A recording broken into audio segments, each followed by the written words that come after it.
आ गए क्या इटली से? अच्छा, यहाँ बिजनेस करने आ गए। अच्छा, उनके जब जीजा जी जाएंगे ना वहाँ, वो हरियाणा में माल लूटे, उसके बाद से राजस्थान में अभी लिए लिए हैं।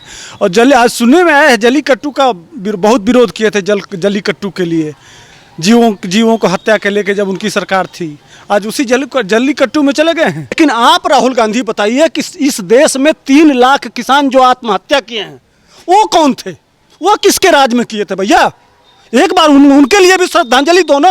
या किसान नेता टिकैत और जितने हैं ये जो है तो वह पूरे देश में मचा रहे हैं, वो जो 3 लाख जो किसान मर गए उनके लिए कोई पूरे देश में वो 3 लाख वो किसान नहीं थे जो आत्महत्या कर लिए? किस मजबूरी में किए होंगे? उनके लिए कोई आवाज नहीं उठाता है, कोई बात नहीं होती है। यह वामपंथी और राहुल गांधी और ये केजरीवाल सिर्फ चाह रहे हैं किसी तरह से कि वो 84 जैसा माहौल बनाया जाए इस देश में, हजारों हमारे सिख भाई दंगा हो जाए इस देश में, ताकि मोदी को भी हम उसी तरह से बदनाम करते रहें। आज दुनिया के सबसे बड़े लोकतंत्र का वह पर्व है, उस दिन अगर इन किसानों के माध्यम से वहां झंडा दिखाया जाए, वहां बवाल कराया जाए, वहां अगर दंगे हो जाएं, हजारों लोगों की मौत हो जाए, तो जिम्मेदारी क्या राकेश टिकैत लेंगे या राहुल गांधी लेंगे या सोनिया गांधी लेंगी या जितने ये केजरीवाल लेगा? कौन लेगा उसकी जिम्मेदारी? सर, कृषि कानून को लेकर आज राहुल गांधी से पूछा गया तो राहुल गांधी ये कहते हैं कि ये सरकार मजबूर हो जाएगी इन तीनों कृषि कानूनों को वापस लेने के लिए। ये बात आप मुझसे लिख कर ले लीजिए। इस तरीके के दावे किए जा रहे हैं राहुल गांधी की तरफ से। आ गए क्या इटली से? अच्छा, यहाँ बिजनेस करने आ गए। अच्छा, उनके जब जीजा जी जाएंगे ना वहाँ, वो हरियाणा में माल लूटे, उसके बाद से राजस्थान में अभी लिए हैं। और आज सुनने में आया है जल्लीकट्टू का बहुत विरोध किए थे, जल्लीकट्टू के लिए, जीवों को हत्या के लेके जब उनकी सरकार थी। आज उसी जल्लीकट्टू में चले गए हैं। इस आदमी का क्या? अरे कम से कम वो जल्लीकट्टू में जा रहे हैं, उसी के साथ एक बार इलाहाबाद चले जाते हैं। उनके दादा कब्र में पड़े हुए हैं, वहाँ भी 2-4 फूल गिरा देना चाहिए। दादा है भाई, ब्लड है, खून है, आप इलाहाबाद में पड़े हुए हैं, एक माला तो बनता है इतना। आप 52-53 साल के हो गए। हमारे दादा तो, हम तो हर साल बरसी मनाते हैं, उनका पिंडदान करते हैं, उनके नाम पे 1 महीना जल चढ़ाते हैं पीपल के नीचे। कैसे, कौन नेता है भाई? एक फूल भी तो जाकर कम से कम जमीर जागता है कि नहीं? जल्लीकट्टू जाते हैं, फला जगह जाते हैं, इटली चले जाते हैं, रोम चले जाते हैं, जाके मसाज करवाते हैं, पार्लर करवाते हैं, क्या क्या करवाते हैं, बहुत सारी बातें हैं। अनऑथराइज तमाम लोग सोशल मीडिया पे लिखते हैं। एक लड़की का इटली में बार बार उनके पास फ़ोटो मिलता है, यह भी लोग सुनने में आता है कि उनके बच्चे भी हैं, बीवी भी है। अरे यार, अगर हैं तो यह देश के जितने चमचे हैं उनको उत्तराधिकारी चाहिए। वो खुद बेचैन है, परेशान है। जितने इस देश के चमचे हैं वो खुद इसी बहाने उनको उनका नेता मिल जाएगा, इसलिए कि दूसरा कोई तो होने वाला नहीं है कांग्रेस में भाई। उस परिवार के अलावा तो चमचों को एक नया नेता मिल जाएगा। लाके दे दो यार, हम भी खुश हो जाएंगे। हमको दूसरा पप्पू मिल जाएगा हम लोगों को बोलने के लिए। हम तो इंतजार कर रहे हैं। तो कम से कम एक बार अपने दादाजी के वहाँ जाएं। जहाँ तक रही सरकार की बात, तो सरकार ने यह गेंद चला गया है सुप्रीम कोर्ट में। अब सुप्रीम कोर्ट अपना फैसला देगी, उस हिसाब से सरकार को आगे बढ़ना है। लेकिन इनके पेट का दर्द बिल वापसी क्यों चाहिए? बिल वापसी, बार बार बिल वापसी के लिए क्यों बेचैन है? एक सवाल मैं आपसे पूछता हूँ, इस जनता से पूछता हूँ, इस देश से पूछता हूँ। आप चिंतन करिएगा, मनन करिएगा बहुत ध्यान से कि लॉकडाउन 2 महीने का था। लॉकडाउन में सारी मंडियां बंद थी इसलिए कि भीड़ न हो। लेकिन आपके घरों में सब्जी पहुंची कि नहीं? सामान पहुंचा कि नहीं? कौन पहुंचाया? लोग पहुंचाए ना। किसान ने अपना खेत में ट्रैक्टर से अपना फसल भी नहीं जोता, उसको कोई परेशानी नहीं हुई। सारे लोग घर में बैठे हुए हैं, पूरा देश बंद है, फिर भी सबको हर चीज उपलब्ध हो रहा है। वो कौन सा सिस्टम था? और किसान भी खुशहाल, उपभोक्ता भी खुशहाल और विक्रेता भी खुशहाल। 3 महीने में ये पैदल जाने के सिवा कोई इशू था? नहीं था ना। क्यों नहीं था? इसलिए कि किसान, जब मंडी बंद था तो बिचौलियों का जो रेट होता है, जो कमीशन लेते हैं, वह कमीशन किसान को नहीं देना पड़ा। उस बीच में वह माल लाके लाया और सीधे ठेले वाले को दिया। सबसे सस्ता सब्जी आम पब्लिक को कब मिली? उसी टाइम में मिली, उसी टाइम में सारा सामान सस्ता मिला। कैसे मिला, क्यों मिला? इसलिए कि बिचौलिया हट गया। किसान सीधे लाया मंडी के पास, ठीक ना, मंडी में वो बिचौलिया तो है नहीं, वहाँ ठेला लगा के आप चले जाइए, यहाँ देखिए ठेला वाले हैं, कह रहे थे कि सबसे ज़्यादा कमाई हमारी उसी समय हुई है और सबसे सस्ता भी खिलाएं, इसलिए कि जो कमीशन होता है मंडी का वो हमको नहीं देना पड़ना। सुबह किसान ला देते थे 4 बजे, गाड़ी लगा देते थे और जिसको जितना लेना है उतना अपने हिसाब से वह एक मिनिमम रेट किसान तक बताता था, किसान अपना रेट बताता था कि आज हमारा ये रेट रहेगा। उसमें हम लोगों को इतना सस्ता माल मिल जाता था कि हम लोगों का जो प्रॉफिट है दूना करके बेचते थे तो भी आम आदमी को इतना सस्ता मिलता था। इतना अंतर है। इस बिल से यही फायदा है। जैसे मान लीजिए मैं किसान हूँ, मैंने 100 ग्राहक तय कर लिए, 200 ग्राहक तय कर लिए, 20 ठेला वालों को अपने साथ जोड़ लिए। अब हमको मंडी में नहीं जाना है, हम मंडी की मजबूरी हमारे पास नहीं रहेगी, हम सीधे उपभोक्ता और विक्रेता, फुटकर विक्रेता है उसके पास जाएंगे।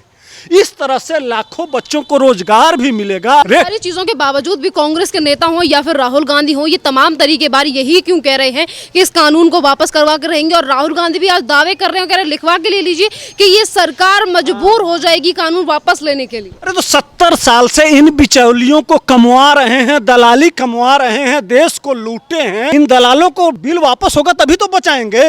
ये असली अडानी अंबानी इनके पाले हुए अड़तिए हैं। ये जो है ना असली अडानी अंबानी को तो लिख के दे दिए हैं उनको फसल से, उनके पास बिजनेस की कमी है, दुनिया में जाके कर लेंगे। असली अडानी और अंबानी जो ये अड़तिया हैं, बिचौलिया हैं, ये जो पाल के रखे हैं, उनको बचाने के लिए बार बार प्रयास। जो इस देश को लूटेगा खुद भी लूटे। क्या कह रहे थे, 4200 करोड़ रुपए का वो एयरफोर्स तेजस लिया जाएगा, वो अब खत्म हो रहा है। भारत की जो एजेंसी है जो बनाती है लड़ाकू जहाज, वो खत्म हो रही है। क्या हुआ, एक तरफ भारत सरकार लगातार यह देश मजबूत हो, स्वावलंबी बने, वोकल फॉर लोकल की बात करती है कि तुम खुद को समझो, अपने आप को समझो, इस देश का हर जुआ अपने आप को समझे। हम दुनिया के सबसे शक्तिशाली देशों में, वह कौन सी ताकत थी कि हम सोने की चिड़िया थे, वह कौन सी ताकत थी कि हम विश्व गुरु थे। जीन्स तो वही है, डीएनए वही है, हमारी ताकत भी वही है, लेकिन उस ताकत का एहसास ही आज तक कोई नेता नहीं कराया। वही मोदी जी करा रहे हैं और कुछ करना नहीं है। आज अगर कोरोना का वैक्सीन भारत में बन गया, सोच अब इनकी बेचैनी कहाँ है। एक बात बताइए, अगर जैकेट अगर यह खरीदा जाता तो राहुल गांधी को कितना कमीशन मिलता? अगर यहाँ 42,000 करोड़ रुपए का विदेश से इनकी सरकार होती और विदेश से मंगवाते तो कितना कमीशन मिलता? अगर सेना के जूता अगर विदेश से आता तो कमीशन इनको मिलता, वह बुलेट प्रूफ जैकेट आता तब इनको मिलता। तो एक तरफ कांग्रेस ये कह रही है कि ये कानून वापस होना चाहिए और इसके लिए तमाम तरीके बार इनकी तरफ से बयान दिए जा रहे हैं। और रही 26 जनवरी की बात, तो 26 जनवरी को लेकर भी राहुल गांधी ने कहा है कि जो ट्रैक्टरों की रैली होने वाली है उससे इस सरकार को क्या प्रॉब्लम है। और इनमें इन्होंने कल ट्वीट भी किया राहुल गांधी ने, और ये कहते हैं कि काफी सारे किसान इस आंदोलन में मर गए, इस सरकार को कोई फर्क नहीं पड़ा। और जब जिस दिन रिपब्लिक डे यानी कि हमारे गणतंत्र दिवस वाले दिन अगर ट्रैक्टर रैली निकलती है तो इससे सरकार की नाक कट रही है। मतलब ये चाहते हैं कि उस दिन हमारा देश झुके नीचे, मतलब ट्रैक्टरों की रैली करवाना चाहते हैं राहुल गांधी इस तरीके की ट्वीट कर। अच्छा एक बात बताइए, 55 साल इनकी सरकार रही है, राहुल गांधी आज अगर इस किसान, मैं नहीं कह रहा हूं कि उसमें मरे हुए हैं उनके लिए हमारी श्रद्धांजलि है, लेकिन आप राहुल गांधी बताइए कि इस देश में 3 लाख किसान जो आत्महत्या किए हैं वो कौन थे, वो किसके राज में किए थे भैया? एक बार उनके लिए भी श्रद्धांजलि दो ना। या किसान नेता टिकैत और जितने हैं ये जो है तो वह पूरे देश में मचा रहे हैं, वो जो 3 लाख जो किसान मर गए उनके लिए कोई पूरे देश में वो 3 लाख वो किसान नहीं थे जो आत्महत्या कर लिए? किस मजबूरी में किए होंगे? उनके लिए कोई आवाज नहीं उठाता है, कोई बात नहीं होती है। सिर्फ यहाँ 60-70 मर गए, कोई बुलाया था इनको? बार बार सुप्रीम कोर्ट सरकार की बच्चों को और बूढ़े बुजुर्गों को ले जाओ, वापस करो। कौन मार रहा है? यह जानबूझ के ला के बड़े बुजुर्गों को जो मरने लायक है, जो उस परिस्थिति में उनको जानबूझ के यहाँ लाया जा रहा है। यह लिस्ट आ रही है गाँव से, तमाम सूचनाएं, तमाम वहाँ के लोग बोल रहे हैं। बिल की बात है, बिल सुप्रीम कोर्ट ने होल्ड कर दिया। तो जब तक, और 26 जनवरी की बात है, तो 26 जनवरी में कल आप देखिए ना, सिख फॉर जस्टिस का पूरे देश में घोषणा हुआ है, सिख फॉर जस्टिस।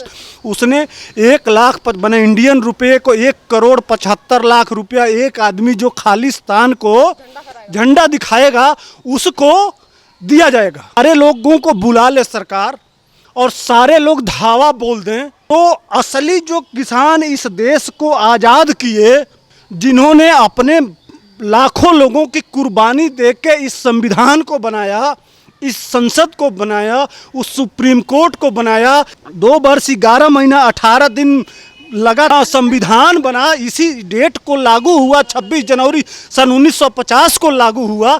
आज दुनिया के सबसे बड़े लोकतंत्र का वह पर्व है, उस दिन अगर इन किसानों के माध्यम से वहाँ झंडा दिखाया जाए, वहाँ बवाल कराया जाए, वहाँ अगर दंगे हो जाएं, हजारों लोगों की मौत हो जाए, तो जिम्मेदारी क्या राकेश टिकैत लेंगे, या राहुल गांधी लेंगे, या सोनिया गांधी लेंगी, या जितने ये केजरीवाल लेगा? कौन लेगा उसकी जिम्मेदारी? सर, लोगों की तरफ से ये सवाल भी उठ रहा है कि आज तक यही कांग्रेस और यही राहुल गांधी इसी कृषि कानून की बात करते हुए आए थे, अपने मैनिफेस्टो में इन लोगों ने ये चीज़ रखी थी, और आज इस तरीके की बयान देने लगे हैं ये लोग। और ये ट्रैक्टर रैली हो या फिर देश में अराजकता फैलाने वाली बात हो, किसी भी चीज़ से कांग्रेस आज बाज नहीं आ रही है। सिर्फ इस कानून को वापस करने के लिए तो दोहरा रवैया है, इसको लेकर काफ़ी सारे लोग तमाम तरीके की बातें कर रहे हैं, और सोनिया गांधी के लिए भी ट्रेंड चलाए जा रहे हैं ट्विटर पर। असल बात, अपने आप को इन वामपंथियों से, ये वामपंथियों को आप समझती नहीं हैं, हाईजैक कर लिए हैं। इसमें मैं सोशल मीडिया के वीडियोज उठा के देखिए, इनका प्लान ही है तो कि संसद पे कब्जा करना है और इस राष्ट्रपति भवन पे कब्जा करना है, पूरी व्यवस्था पे कब्जा करना है, तभी तो। और जब ये किसी तरह से असली योजना जानती हैं क्या है? किसी तरह से सरकार गोली चला दे, जब गोली चला देगी तब यह पंजाब में खालिस्तान की कि देखो यह देश तो हमारे लायक है ही नहीं, इस देश में तो हमको मारा जा रहा है, इस देश में तो हमको भगाया जा रहा है, अब हमको अलग देश चाहिए। ये आपको बहुत आंतरिक बात बता रहा हूँ, सरकार इनके ऊपर कोई कार्रवाई नहीं कर रही है। यह वामपंथी और राहुल गांधी और ये केजरीवाल सिर्फ चाह रहे हैं किसी तरह से कि वो 84 जैसा माहौल बनाया जाए इस देश में, हजारों हमारे सिख भाई ये दंगा हो जाए इस देश में, ताकि मोदी को भी हम उसी तरह से बदनाम करते रहें। लेकिन मोदी जी और सुप्रीम कोर्ट और हमारा शासन प्रशासन, हमारा एक भी आंदोलनकारी का कुछ नहीं होगा, कोई नुकसान भी नहीं होगा, सरकार नहीं होने देगी। हमारी पुलिस, हमारी मिलिट्री, हमारी व्यवस्था उनकी जान भी बचाएगी और 26 जनवरी भी शुद्धता से मनाएगी, इसलिए कि उसकी नीयत साफ है, मेहनत साफ है और कर्म साफ है। धन्यवाद सर।